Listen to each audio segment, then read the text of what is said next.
অনেক আগে একবার ইকরার সাথে আমার একটা কথা কাটাকাটি হয়েছিল যে আমি তোমার জায়গায় থাকলে ডিভোর্স দিয়ে দিতাম, বা আমি তোমার জায়গায় থাকলে এটা করতাম সেটা করতাম। ইকরা মারা গেছে এটা জানার আগে আমি জেনেছি যে ইকরা পাগলামি করছে, ইকরা সুইসাইড অ্যাটেম্প করেছে। এটা আগে জানতে পেরেছি। সেটা জানতে পেরেছি আমি আলভির কাছ থেকে, যেহেতু আমরা একসাথে ওখানে শুটিংয়ে ছিলাম। এটা যে বললাম যে ফিমেল ডিরেক্টর যিনি ছিলেন উনি কাঠমান্ডুতে ছিলেন, উনি আসার সময় কেক টেক নিয়ে আসছে, এবং পরে আফটার শুটিং আমাদের একটু একটা ছোট সেলিব্রেশন করা হয়েছে। এটা সবার জন্মদিন সব শুটিংই হয়। 28 তারিখ আমরা যখন সব একসাথেই ছিলাম ওই টাইমে হচ্ছে গিয়ে হঠাৎ করে, যেহেতু আমি অনেক জায়গায় বলেছি আলভি আমার ভালো বন্ধু, তো যখন এরকম একটা সিচুয়েশন হবে খুব স্বাভাবিকভাবে ও বলবে। ওইখানে যারা ক্লোজ তারা আগে জেনেছে। সাথে সাথে আমি আমার ফোন হাতে নিয়ে আমি ইকরাকে কল করা শুরু করি, যেহেতু ওর সাথেও আমি কানেক্টেড ছিলাম। ওকে আমি কল করা শুরু করি। আলভি দেখা যায় যে আলভি কাকে জানি কল করছিল। ওদের মধ্যে কোনো কিছু নিয়ে আর্গুমেন্ট চলছিল, এটাই আমি জানি। এর বাইরে কি নিয়ে কি না না না না এখন আলভি কিন্তু ওর সাংসারিক বা পার্সোনাল লাইফ নিয়ে খুব একটা শেয়ার বা খুব একটা কথা বলা, মানে প্রবলেম চলে বুঝি যে হ্যাঁ প্রবলেম চলছে, বা ওটা তো বোঝা যায়, বা মাঝে মধ্যে হয়তো কিছু শেয়ার করেছে, কিন্তু ওই দিনেরটা তো সব ধাপ ধাপ ধাপ ধাপ ধাপ ধাপ করে ঘটে যাওয়া ব্যাপার, তাই না?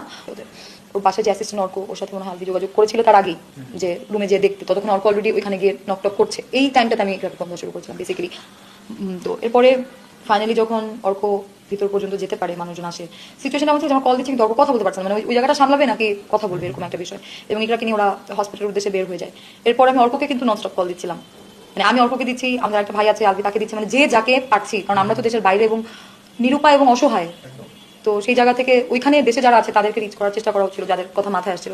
তো অর্ককে আমি ফোন দিয়ে থাকি, অর্ক ফোন এমবি থাকে না, কারণ কল রিসিভ করলেও মানে রিসিভ করে কিন্তু কেন জানি কানেক্টিং লেখা উঠতেছে। পরে আমাকে টেক্সট পাঠায়, আপু ম্যাডামের ফোনে ফোন দেন।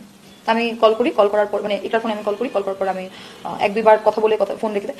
এরপরে আমি এত অর্ক রিসিভ করে, অর্ক তখন তো অলরেডি ইকরাকে নিয়ে হসপিটালের উদ্দেশ্যে প্রথমে মনে হয় ইসলামিয়া বা কোথাও একটা গিয়েছে, এরপরে হচ্ছে কুর্মিটোলার দিকে যাচ্ছিল। ওই অর্ককে বারবার জিজ্ঞেস করতেছিলাম যে ও কি হিস্ট্রি ব্রিদিং, ওর কি হার্টবিট চলতেছে, অর্ক ভালো করে চেক করো। অর্ক বলতেছিল যে মনে হয় চলতেছে। তারপর আমি বারবারই একই কোয়েশ্চেন করে যাচ্ছিলাম, কারণ ফার্স্ট দিয়েছে তো ওই পুরো সিনারিও থেকে মনে হচ্ছিল যে মানে বেঁচে আছে, তো বেঁচে থাকাটা ইম্পর্টেন্ট, বাকি পরেরটা পরে। এরপরে হচ্ছে গিয়ে অর্ককে বলি যে অর্ক তুমি ফোনটা কাইটো না, তোমার আমার সাথে কথা বলতে হবে না, বাট আমাকে ফোনটা থাকে না যে আমরা লাইনে রেখে দিলাম, যাতে আমি ওইখানে পরিবেশ ওখানে কি হচ্ছে কে কি বলতেছে যেন কানেক্টেড যেন থাকি, কারণ যে বললাম দূরে আছি, অসহায় এবং নিরুপায়।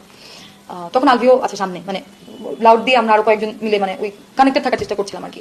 হঠাৎ করে কানে আসে যে উনি তো অনেকক্ষণ আগে মারা গেছে। আমি তো বললাম ওদের যতটুকু আমি জানি ওদের যখনই কোনো ঝগড়াঝাটি হতো, এটা শুধু ওদের না, এটা যে কোনো সংসারই হয়, যে এক বিষয় নিয়ে ঝগড়া হলে 10 বিষয়ে চলে আসে। হ্যাঁ, তো ওই 10 বিষয়ের মধ্যে আমি থাকতেও পারি, নাও থাকতে পারি, I don't know, I have no idea. এটার মধ্যে অনেক তর্ক বিতর্ক আছে। আগেও সুইসাইড অ্যাটেম্প করেছিল, এটা কেউ অস্বীকার করতে পারবে না। প্লাস সুইসাইড করার মতো মেয়েই না, এটা এত স্ট্রংলি বলাটাও যেরকম ভুল, আর এটাও বলতে পারবো না এটা অনেক উইক, সুইসাইড করতেই পারে। কনফ্লিক্ট আছে বিষয়টার মধ্যে। আমার তো ক্যারিয়ার, আমার একটা স্টাবলিশ জুটি, দর্শকের গ্রহণযোগ্যতা আছে, আমি তো আমার মতো কাজ করতে চাইবই, সেটা আমি নষ্ট করতে চাবো না।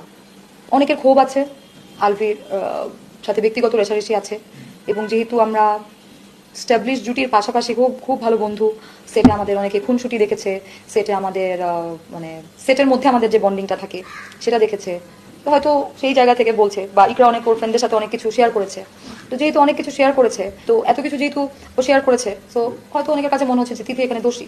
কিন্তু আমি না ওই সময় দেশে ছিলাম, না আমি ইকরাকে কোনোদিনও আত্মহত্যার জন্য প্রভোগ করেছি, কিন্তু আগে কখনো মুখ খুলে নাই, আগে কখনো কিচ্ছু বলে নাই। এখন তারা এক একজন অনেক কথা বলছে, তো ও কিন্তু অনেকের সাথে এগুলো শেয়ার করতো। আমরা কিন্তু ইউজুয়ালি চেষ্টা করি যে আমাদের পার্সোনাল ম্যাটার সবার সাথে আমরা শেয়ার করি না। ওর ফ্রেন্ডদের সাথে তো অবশ্যই করবে, যারা ক্লোজ ফ্রেন্ড তাদের সাথে অবশ্যই করবে, বাট ক্লোজ ফ্রেন্ড ছাড়াও কিন্তু অনেকের কাছে শুনলাম যে তাদের সাথে শেয়ার করেছে, তারা নাকি আগে থেকেই জানতো। কিন্তু আবার বেশি কথা বলতে পারবো না, কারণ অনেক আগে একবার এর সাথে আমার একটা কথা কাটাকাটি হয়েছিল। সেই জায়গা থেকে আমি যদি ওকে এখন যদি আমাকে জিজ্ঞাসা করে তিথি তুমি আমার জায়গা থেকে কি করতা, আমি ওকে বলতে পারবো না যে আমি তোমার জায়গা থেকে ডিভোর্স দিয়ে দিতাম, আমি তোমার জায়গায় থাকলে এটা করতাম সেটা করতাম, কারণ আমি কিছু বললে পরে দেখা যাবে সেটা আবার নেগেটিভও হতে পারে। তাহলে আমি বুঝাতাম যে প্রফেশনটাই এরকম, বারে বোকা তোমাদের দেখবা যে এখন দূরে আছে না, এই কারণে বেশি যন্ত্রণা হচ্ছে। আলভি তিথির কথাগুলো শুনে হাসবো না কান্না করবো বুঝতে পারতেছি না। আপনাদের কেমন লাগলো অবশ্যই জানাবেন। আল্লাহ হাফিজ।